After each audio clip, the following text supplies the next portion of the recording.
5 दिन पहले एक ऐसी खबर आई जिसमें बताया गया कि एक सबमरीन समंदर की गहराई में टाइटैनिक के मलबे को देखने के लिए गई है, मगर अचानक ऐसा क्या हुआ कि इसका कोई नामो निशान ही नहीं है। इसमें 5 लोग शामिल थे जिसमें 2 पाकिस्तानी भी थे। नाजरीन, उसी दिन एक और वाक़या भी पेश आया जब यूनान में एक कश्ती डूबी थी जिसमें बहुत सारे पाकिस्तानी भी शामिल थे। ये लोग इल्लीगल तरीके से यूरोप में जाने की कोशिश कर रहे थे, जिसे डंकी कहते हैं। ये सफ़र क्या होता है और किस तरह इल्लीगल है, इसकी कंप्लीट वीडियो इसी चैनल पर अपलोड होगी। नाज़रीन, आज से 111 साल पहले उस वक्त दुनिया का सबसे बड़ा बहरी जहाज़ टाइटैनिक रात के तकरीबन 2:30 बजे समंदर में डूब गया था।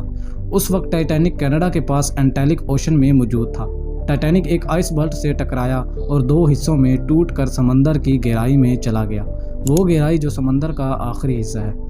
नाजरीन, आज टाइटैनिक समंदर की 12,600 फीट गहराई में मौजूद है। जब टाइटैनिक डूबा था तो उस वक्त उसको ढूंढने की बहुत कोशिश की गई थी, मगर उस ज़माने में इतनी एडवांस टेक्नोलॉजी नहीं थी कि इतनी गहराई में कोई जा सके।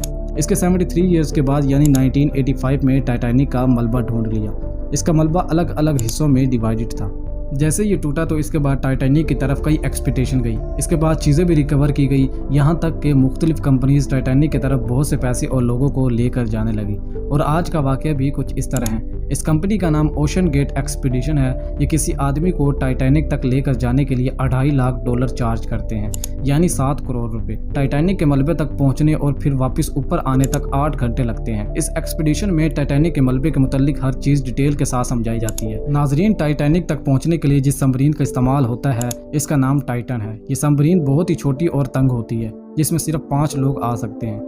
अब जो सबमरीन गायब हुई है वो संडे की सुबह 8 बजे समंदर के नीचे गई थी, मगर 2 घंटे के बाद इसका राब्ता सिक्योरिटी डील से ख़त्म हो गया।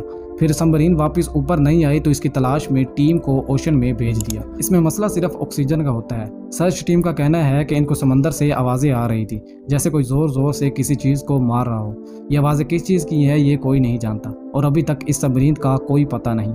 समंदर की गहराई में ये काम तकरीबन इम्पॉसिबल है। इन 5 लोगों में से 2 पाकिस्तानी भी थे।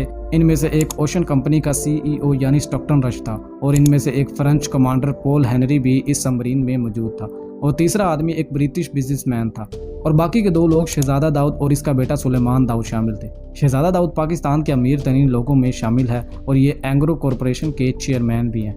नाजरीन, अब आगे क्या होगा ये तो अल्लाह ताला ही जानते हैं, मगर उम्मीद है कि इनको रिकवर कर लिया जाएगा।